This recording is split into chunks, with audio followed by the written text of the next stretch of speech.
ಕ್ಷೇತ್ರವಾರು ಮಾತಾಡ್ತಾ ಇದ್ದೀವಿ. ಯಾವ್ಯಾವ ಕ್ಷೇತ್ರದಲ್ಲಿ ಮತದಾನದ ಪ್ರಮಾಣದ ಆಧಾರದ ಮೇಲೆ ರಿಸಲ್ಟನ್ನು ಕಂಟೆಂಪ್ಲೇಟ್ ಮಾಡುವಂಥ ಪ್ರಯತ್ನ. ಚಿಕ್ಕಬಳ್ಳಾಪುರ ಮತ್ತೊಂದು ಜಿದ್ದಾಜಿದ್ದಿನ ಕ್ಷೇತ್ರ. ಡಾಕ್ಟರ್ ಕೆ ಸುಧಾಕರ್ ವರ್ಸಸ್ ರಕ್ಷಾ ರಾಮಯ್ಯ ಹಣಾಹಣಿಗೆ ಸಾಕ್ಷಿಯಾಗಿರುವಂಥ ಚಿಕ್ಕಬಳ್ಳಾಪುರದಲ್ಲಿ ಕಳೆದ ಸಲಕ್ಕೆ ಹೋಲಿಸಿದರೆ 0.3% ವೋಟ್ ಜಾಸ್ತಿ ಆಗಿದೆ. 0.3%.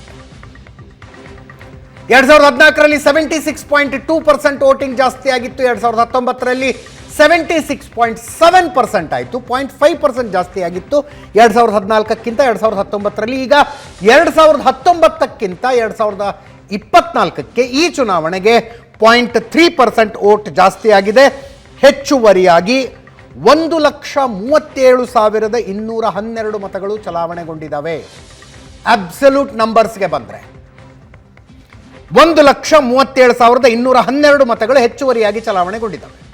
ಕಳೆದ ಸಲ 13,87,980 ಮತಗಳ ಚಲಾವಣೆಯಾಗಿದ್ದರೆ ಈ ಸಲ 15,25,199 ಮತಗಳ ಚಲಾವಣೆಯಾಗಿದ್ದಾವೆ.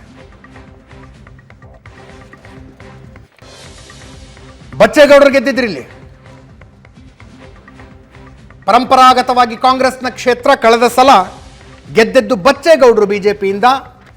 ವೀರಪ್ಪ ಮೊಯ್ಲಿ ಅವರ ವಿರುದ್ಧ 1,82,110 ಮತಗಳ ಅಂತರದಿಂದ ಗೆದ್ದಿದ್ರು. ಬಚ್ಚೇಗೌಡರು ಈ ಸಲ ನಾನು ಸ್ಪರ್ಧಿಸೋದಿಲ್ಲ ಅಂತ ಹೇಳಿದ್ರು. ಕೊನೆಗೆ ಬಿಜೆಪಿಯಿಂದ ಅಂತರವನ್ನು ಕಾಯ್ದುಕೊಂಡ್ರು. ಅವರ ಮಗ ಕಾಂಗ್ರೆಸ್ ಶಾಸಕ. ಎಸ್ ಪ್ರಶಾಂತ್, ಚಿಕ್ಕಬಳ್ಳಾಪುರ.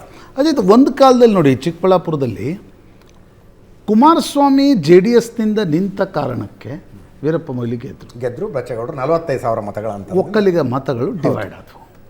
ಇದು ಒಂದು ರೀತಿಯ ಕಾಂಗ್ರೆಸ್ನ ಭದ್ರಕೋಟೆ. 96 RL ಜಾಲಪ್ಪ, 2019ರಲ್ಲಿ ಬಚ್ಚೇಗೌಡರು ಬಿಟ್ಟರೆ ಇದು ಕಾಂಗ್ರೆಸ್ ಗೆದ್ಕೊಂಡು ಬಂದಿದೆ. ಕಳೆದ ಬಾರಿ ಏನಾಯಿತು ಅಂದರೆ, ಬಚ್ಚೇಗೌಡರು ವರ್ಸಸ್ ವೀರಪ್ಪ ಮೊಯ್ಲಿ ಫೈಟಲ್ಲಿ JDSನ ಮತಗಳು ಬಚ್ಚೇಗೌಡರ ಹತ್ರ ಶಿಫ್ಟ್ ಆಗಿದ್ದರಿಂದ ಬಚ್ಚೇಗೌಡರು ಮೊದಲ ಬಾರಿ ಈ ಕ್ಷೇತ್ರವನ್ನು ಗೆದ್ದುಕೊಳ್ಳುವಲ್ಲಿ ಸಾಧ್ಯ ಇದೆ.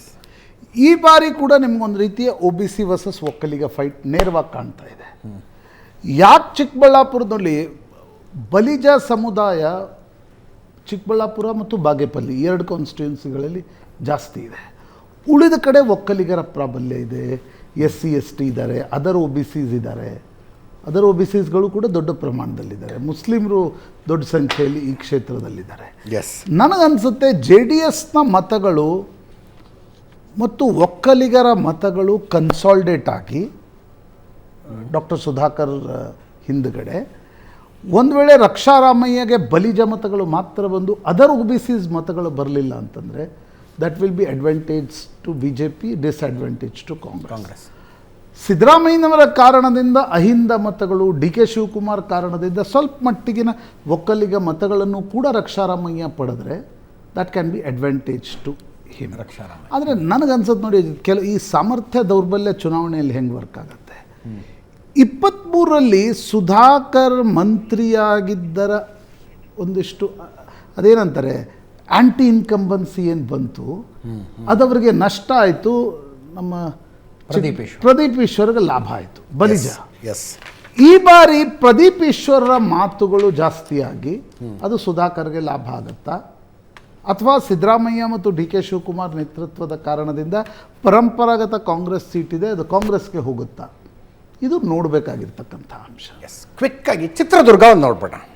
ಚಿತ್ರದುರ್ಗ ಗೋವಿಂದ ಕಾರಜೋಳ ವರ್ಸಸ್ BN ಚಂದ್ರಪ್ಪ ಸ್ಪರ್ಧೆಯನ್ನು ನೋಡ್ತಾ ಇದೆ. ಚಿತ್ರದುರ್ಗ ಕಳೆದ ಸಲಕ್ಕಿಂತಲೂ ಇಲ್ಲೂ ಕೂಡ ವೋಟಿಂಗ್ ಜಾಸ್ತಿ ಆಗಿದೆ.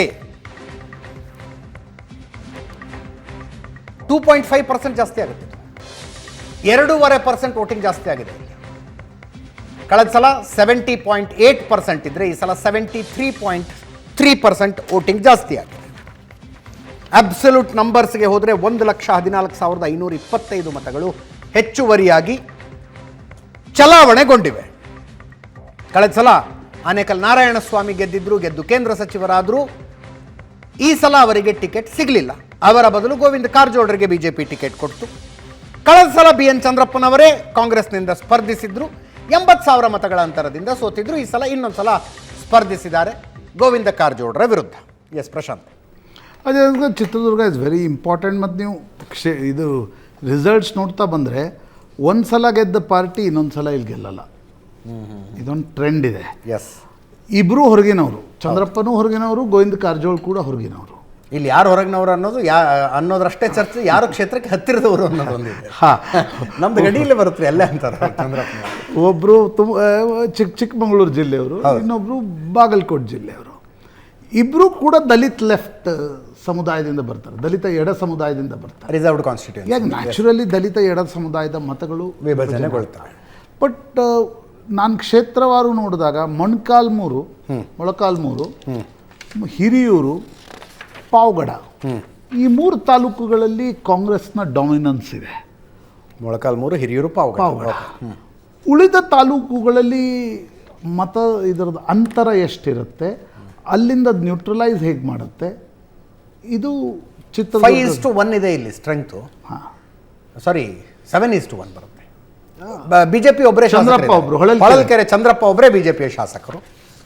ಅವರು ತಮ್ಮ ಮಗನಿಗೆ ಟಿಕೆಟ್ ಕೊಡಿಸ್ಬೇಕು ಅಂತ ಓಡಾಡಿದ್ರು, ಟಿಕೆಟ್ ಸಿಕ್ಕಿಲ್ಲ. ಆನಂತರ ಏನು ಸಮಾಧಾನಗೊಂಡವರಂತೆ ಪ್ರಚಾರಕ್ಕೆ ಬಂದರು. ಆದರೆ ಆ ಅಸಮಾಧಾನ ಎಷ್ಟರ ಮಟ್ಟಿಗೆ ಇರುತ್ತೆ, ಹೆಂಗೆ ಕೆಲಸ ಮಾಡುತ್ತೆ ಗೊತ್ತಿಲ್ಲ.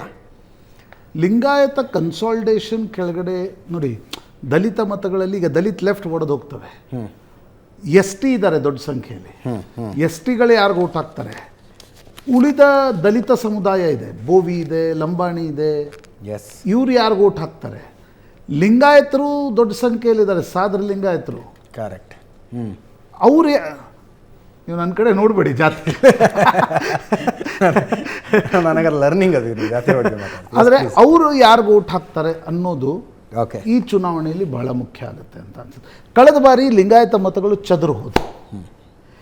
ಈ ಬಾರಿ ಆ ಲಿಂಗಾಯತ ಮತಗಳು ಹೆಂಗೆ ಒಟ್ಟಿಗೆ ಬರ್ತಾವ, ಒಟ್ಟಿಗೆ ಬರಲ್ವಾ?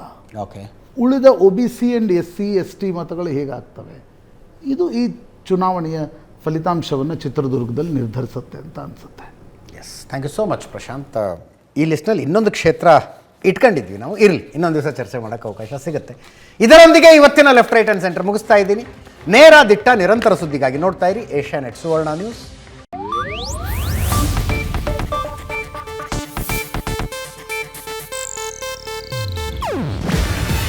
ಇದು ಏಷ್ಯಾನೆಟ್ ನ್ಯೂಸ್ ನೆಟ್ವರ್ಕ್ ಪ್ರಸ್ತುತಿ. ನೀವು ನೋಡ್ತಿದ್ದೀರಾ ಏಷ್ಯಾನೆಟ್ ಸುವರ್ಣ ನ್ಯೂಸ್.